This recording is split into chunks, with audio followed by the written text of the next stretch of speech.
आप में से काफी सारे लोग पूछ रहे थे कि सर ट्रेडमार्क के अंदर कोर्ट में कैसे केस फाइल करना है, कैसे इसकी प्रोसीडिंग को स्टार्ट किया जाता है। आज मैं आपको डिटेल में पूरा प्रोसेस एक्सप्लेन करूंगा। देखिए, अगर आपका कोई भी brand name, trademark, copyright, patent infringement हो रहा है तो सबसे पहले आपको लीगल नोटिस भेजना पड़ता है। लीगल नोटिस की जो रिसिप्ट होती है उसको हमेशा संभाल के रखना, आप ईमेल के थ्रू, व्हाट्सएप के थ्रू, बट रजिस्टर्ड पोस्ट के थ्रू भेजना जरूरी होता है। इस चीज़ का ध्यान रखना। जैसे ही सामने वाले को लीगल नोटिस भेजोगे वो उसको देखेगा, अगर वो रिप्लाई करता है तो ठीक है, नहीं करता है तो वापस आप उसको रिमाइंडर दे सकते हो, देन आप कोर्ट में केस फाइल कर सकते हो। लीगल नोटिस में आपको सब कुछ मेंशन करना है, पार्टी का नेम, उसकी डिटेल्स और कैसे इन्फ्रिंगमेंट हो रहा है, with detail, with evidence, with proof, everything आपको नोटिस में डालना पड़ेगा। अगर आप एक अपोजिट पार्टी है, आपको वो नोटिस मिला है तो आपको उसको रिप्लाई देना पड़ेगा। रिप्लाई में मेंशन करना पड़ेगा कि क्यों आप सामने वाले का जो ट्रेडमार्क है, कॉपीराइट है, पेटेंट है, डिजाइन है, उसका इन्फ्रिंगमेंट नहीं कर रहे हैं। प्रॉपर डिफेंस या प्रॉपर रिप्लाई आपके लीगल नोटिस में होना चाहिए, ठीक है। उसके बाद आप में से काफी सारे लोग क्वेश्चन ये भी आते हैं कि सर नोटिस का रिप्लाई नहीं दे तो। देखो, लीगल नोटिस एक लॉयर के द्वारा भेजा जाता है, तो जो एक्चुअली अगर लीगल नोटिस आपके पास आ रहा है ना, तो ऐसा कोई लॉ में नहीं लिखा हुआ है कि आपको उसका रिप्लाई देना ही देना है, कंपलसरी नहीं है। बट अगर आप रिप्लाई नहीं देते हो, इग्नोर करते हो एक बार, दो बार, तीन बार, तो सामने वाली पार्टी क्या होता है, कोर्ट में चली जाती है कि देखो हम तो मीडिएशन करना चाहते हैं, नोटिस भेज रहे, बात करना चाहते हैं, बट ये लोग रिस्पॉन्स ही नहीं दे रहे क्योंकि इनके पास डिफेंस नहीं, ये लोग चोर हैं। तो वहां पे फिर आपके अगेंस्ट में कोर्ट में चीजें जाती है। इस चीज का ध्यान रखना। तो बेटर यही होता है कि जब जब आपके पास लीगल नोटिस आ रहा है, आप तुरंत उसका स्पीड से रिप्लाई करो, विद प्रॉपर फैक्ट के साथ करो, हर चीज को पढ़ो, क्योंकि लॉयर के बाद बहुत सारी चीजें लिख देता है, तो हर एक पढ़ने को पढ़ो, उसके बाद उस पर साइन करो, फिर ही उसको लीगल नोटिस को डिस्पैच करो। अब बात करते हैं कि कोर्ट के अंदर केस जा रहा है तो एप्लीकेशन जाती है कैसे। देखिए, कोर्ट के अंदर केस जाने से पहले आपके एक एप्लीकेशन जाती है, वो जाती है सेक्शन 12A की, कॉमर्शियल कोर्ट की। काफी सारे लोगों ने ये भी पूछा कि ये क्या होती है। देखो क्या होता है, कोर्ट कहता है कि यार अगर दो पार्टीज आपस के अंदर म्यूचुअली किसी चीज को सॉल्व कर ले तो उससे एक तो कोर्ट का टाइम बचेगा, पार्टीज की कोर्ट फीस बचेगी और एक सिस्टम का टाइम बचेगा। इसलिए कोर्ट कहता है कि आप पहले मीडिएशन का रास्ता अपनाइए, आपस में बात कीजिए, ईमेल एक्सचेंज कीजिए, मीडिएशन कीजिए, फिर आप कॉमर्शियल कोर्ट में आ जाना कि हमने सब कुछ ट्राई कर लिया, सारी जो रेमेडी थी मीडिएशन की, म्यूचुअल जो भी हमें करना था वो सब ट्राई कर लिया, बट नहीं हो पा रहा है, तो अब हम कोर्ट के पास आए फाइनल डिसीजन के लिए, जजमेंट के लिए। अब 12A की एप्लीकेशन में आप कोर्ट से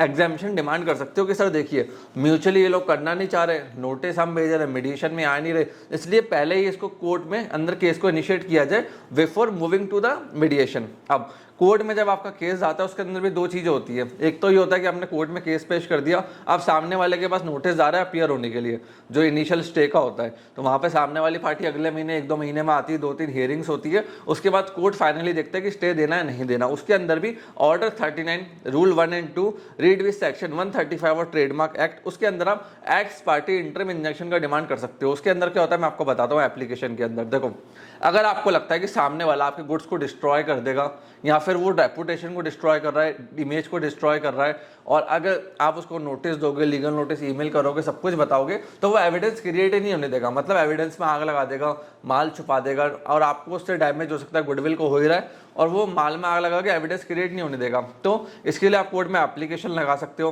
कि देखिए सर हमें ना एविडेंस जो है, हमारा जो माल है, जो भी चीज़ें, उसको जब्त करना जरूरी है। सामने वाले को जैसे ही पता चलेगा तुरंत इसको डिस्ट्रॉय कर देगा। तो court x party order pass कर देगा, जहाँ पे कमिश्नर अपॉइंट होता है, वो प्रीमिसेस पे जाता है, सारी चीजें चेक करता है, और पूरा कहते हैं ना कि आसपास में और क्या चल रहा है भैया, कि मालूम पड़ा ये तो 100 करोड़ का रैकेट नहीं, 500 करोड़ का, 1000 करोड़ का है, तो पूरी चीजें ऑडिट करके वापस वो एक रिपोर्ट कोर्ट के अंदर सबमिट करते हैं। एक चीज का ध्यान रखना, जब भी जिसके अंदर जो प्लेन ड्राफ्ट होती है उसके अंदर आपको सारे purchase, invoice, ads, website, screenshot, मतलब एक प्रूफ होना चाहिए, एविडेंस होना चाहिए, तो ही वो प्लेन आगे तक सस्टेन हो पाएगी। अगर आप एक कहते हैं ना अजम्पशन के बेसिस पे जा रहे हैं, तो वो केस नल बट्टा सन्नाटा है, उसका कुछ नहीं होने वाला है। विदाउट एविडेंस आप कोर्ट के अंदर केस को प्रूफ ही नहीं कर पाओगे, डैमेजेस को क्लेम नहीं कर पाओगे। तो एविडेंस जमा करो। It can be in the form of invoices, website, उसका सेल्स का सोर्स क्या है, परचेज का सोर्स क्या है, इन्फ्रिंगमेंट हो कैसा रहा है, तो पूरा एविडेंस कोर्ट के अंदर रखते हैं। इस चीज का ध्यान रखना। अब अगर आप डैमेजेस क्लेम नहीं करते हो, आपको जब सामने वाले को रोकना है, तो आप सिविल कोर्ट जा सकते हो। बट अगर आप डैमेजेस क्लेम कर रहे हो और 3 लाख प्लस से आपके डैमेजेस है, तो आप कमर्शियल कोर्ट में जा सकते हो, जहां पे आपका कोर्ट फीस देनी पड़ेगी। 3 लाख से नीचे तो सिविल कोर्ट जाएगा, 3 लाख से ऊपर तो कमर्शियल कोर्ट जाएगा। और अगर आप दिल्ली के ज्यूरिडिक्शन में केस फाइल कर रहे हो और 2 करोड़ से ऊपर का आपका क्लेम है, तो हाई कोर्ट में जाता है। देखो मोस्ट ऑफ द जो कंपनीज एंड लॉयर्स है वो दिल्ली में फाइलिंग करते हैं, क्योंकि हाई कोर्ट में थोड़ा प्रोसेस फास्ट होता है, तो 2 करोड़ से ऊपर का क्लेम डालते हैं ताकि वो सीधा हाई कोर्ट को अप्रोच कर पाए, रादर देन कमर्शियल कोर्ट और सिविल कोर्ट। अब section 124 of the trademark act भी आप लोगों ने पूछा था कि सर ये क्या चीज़ है। देखो क्या होता है, कोर्ट के अंदर केस चल रहा है, आपने कहा कि प्लेंटिफ ने जो केस फाइल करा है, जो उसका ट्रेडमार्क है वही इनवैलिड है, वो रजिस्टर्ड होने लायक था ही नहीं, वो गलती से रजिस्टर्ड हो गया।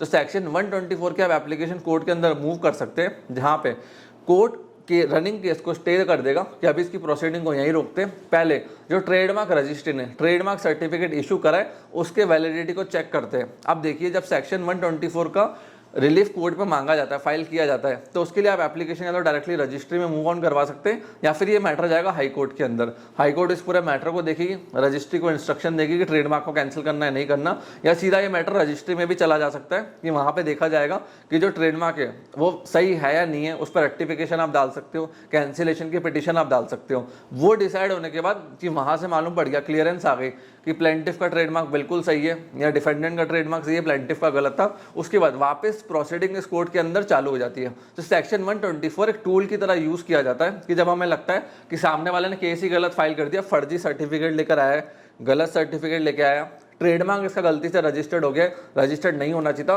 उस केस के अंदर आप सेक्शन 124 के अंदर एप्लीकेशन मूव कर सकते हैं कोर्ट में।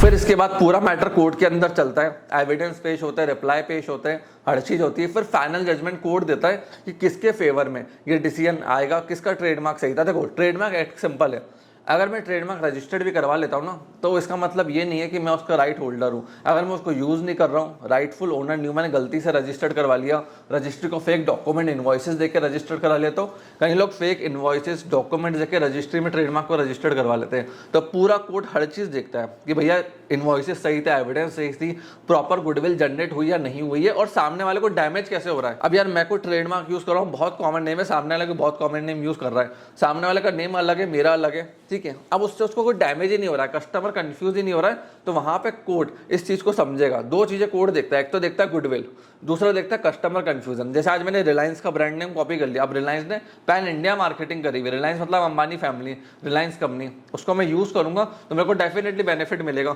तो वहां मैं उसकी गुडविल खा रहा हूं, तो वहां मेरे फेवर में जजमेंट नहीं आएगा, पहली चीज। दूसरी चीज, कस्टमर कैसे कंफ्यूज हो रहा है, ये चीज बताना जरूरी होती है। कस्टमर कंफ्यूजन और आपकी ब्रांड को उससे डैमेज क्या हो रहा है। अगर कस्टमर कंफ्यूज ही नहीं हो रहा, आपकी ब्रांड को डैमेज नहीं हो रहा है, तो आप उस केस को नहीं जीत पाओगे। तो ये दो चीजें कोर्ट के अंदर प्रूफ करना बहुत ज्यादा जरूरी है अगर आपको ट्रेडमार्क का, कॉपीराइट का, पेटेंट का केस जीतना है। और फ्रेंड्स, मैंने एक डिटेल के अंदर ट्रेडमार्क पे पूरी सीरीज बना रखी है, ट्रेडमार्क के ऊपर एक फ्री कोर्स बनाया 40 मिनट का, आप उस वीडियो को पूरा जाकर चेकआउट कर सकते हैं। और भी बहुत सारी वीडियो डिटेल में मैंने ट्रेडमार्क के ऊपर बनाई है, उनको जाके भी इसी चैनल पे आप चेकआउट कर सकते हैं। आपने इस वीडियो को यहाँ तक देखा, हम लोगों को सपोर्ट दिया, उसके लिए धन्यवाद।